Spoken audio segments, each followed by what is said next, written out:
కర్ణాటకలో భారీ ఉగ్రకుట్రను భగ్నం చేసింది ఎన్ఐఏ. కర్ణాటక, మహారాష్ట్ర, కేరళలో సోదాలు నిర్వహించారు ఎన్ఐఏ అధికారులు.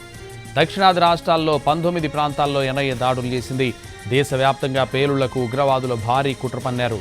ఈ కుట్రను ఛేదించిన ఎన్ఐఏ కీలక నిందితుడు మీనాజ్ను అరెస్ట్ చేసింది. మీనాజ్తో పాటు 8 మందిని అరెస్ట్ చేశారు. ఉగ్రవాదుల నుంచి భారీగా పేలుడు పదార్థాలు కూడా స్వాధీనం చేసుకున్నారు. ఖలీఫా, ఐసిస్తో సంబంధాలున్నట్లు కూడా ఎన్ఐఏ గుర్తించింది.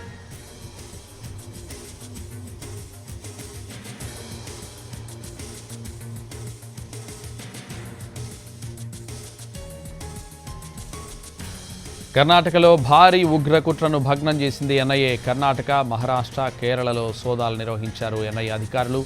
దక్షిణాది రాష్ట్రాల్లో 19 ప్రాంతాల్లో ఎన్ఐఏ దాడులు చేసింది. దేశవ్యాప్తంగా పేలుళ్లకు ఉగ్రవాదులు భారీ కుట్ర పన్నారు. ఈ కుట్రను ఛేదించిన ఎన్ఐఏ కీలక నిందితుడు మీనాజ్ను అరెస్ట్ చేసింది. మీనాజ్తో పాటు 8 మందిని అరెస్ట్ చేశారు. ఉగ్రవాదుల నుంచి భారీగా పేలుడు పదార్థాలు కూడా స్వాధీనం చేసుకున్నారు. ఖలీఫా, ఐసిస్తో సంబంధాలున్నట్టు కూడా ఎన్ఐఏ గుర్తించింది.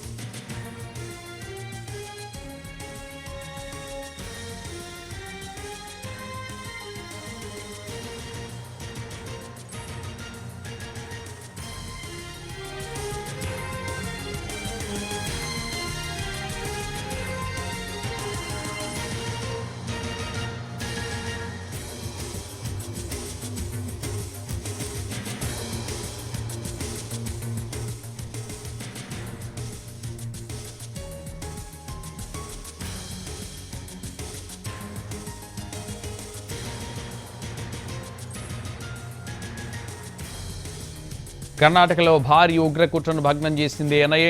కర్ణాటక, మహారాష్ట్ర, కేరళలో సోదాలు నిర్వహించారు ఎన్ఐఏ అధికారులు. దక్షిణాది రాష్ట్రాల్లో 19 ప్రాంతాల్లో ఎన్ఐఏ దాడులు చేసింది. దేశవ్యాప్తంగా పేలుళ్లకు ఉగ్రవాదుల భారీ కుట్ర పన్నారు. ఈ కుట్రను ఛేదించిన ఎన్ఐఏ కీలక నిందితుడు మీనాజ్ను అరెస్ట్ చేసింది. మీనాజ్తో పాటు 8 మందిని అరెస్ట్ చేశారు. ఉగ్రవాదుల నుంచి భారీగా పేలుడు పదార్థాలు కూడా స్వాధీనం చేసుకున్నారు. ఖలీఫా, ఐసిస్తో సంబంధాలున్నట్టు కూడా ఎన్ఐఏ గుర్తించింది.